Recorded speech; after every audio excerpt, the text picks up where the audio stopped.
Je suis Justine Perrault, je suis médecin anesthésiste réanimateur et je travaille ici dans le service de réanimation chirurgicale au CHU de Dijon. Je vais vous parler de VNI, c'est-à-dire de la ventilation non invasive. Un appareil de VNI est un respirateur, c'est-à-dire une machine délivrant un mélange d'air et d'oxygène sous pression. Le médecin prescrit la durée, la fréquence et les réglages de la VNI en fonction de la pathologie et du patient. Il existe différents types de respirateurs, dont des modèles de transport pouvant être utilisés par le SAMU ou lors des transports pour la réalisation d'examens de type scanner ou IRM. Tous les patients hospitalisés en réanimation sont susceptibles de bénéficier de ventilation non invasive au cours de leur séjour.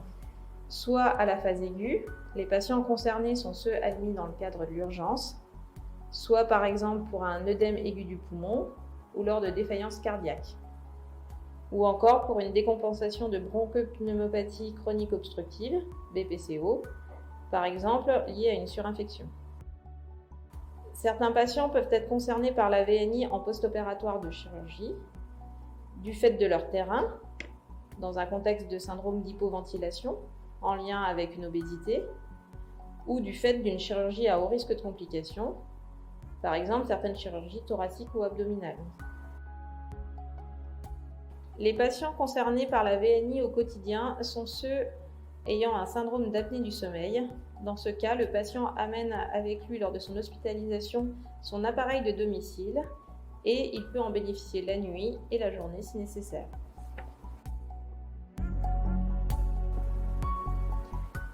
Nous utilisons le plus fréquemment un masque englobant la bouche et le nez qui est étanche et qui s'adapte à la morphologie du patient.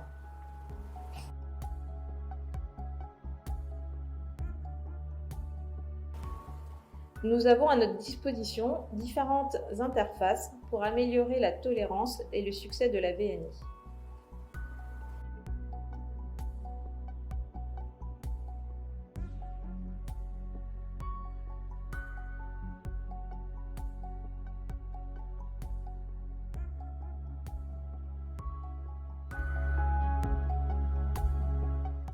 L'infirmier aide à la mise en place du masque sur le visage du patient et démarre la séance de ventilation non invasive.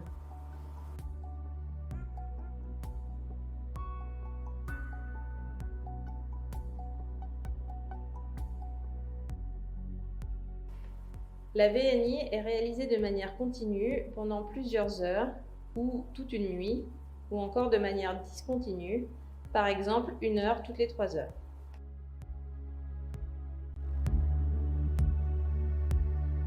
La VNI peut permettre d'éviter le recours à la sédation et la mise sous ventilation invasive, donc éviter l'intubation.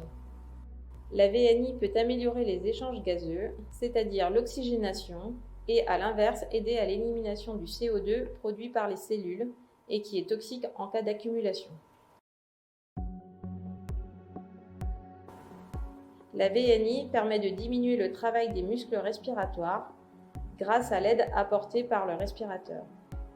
En outre, la présence d'une pression permanente peut soulager le travail qui doit être réalisé par le cœur.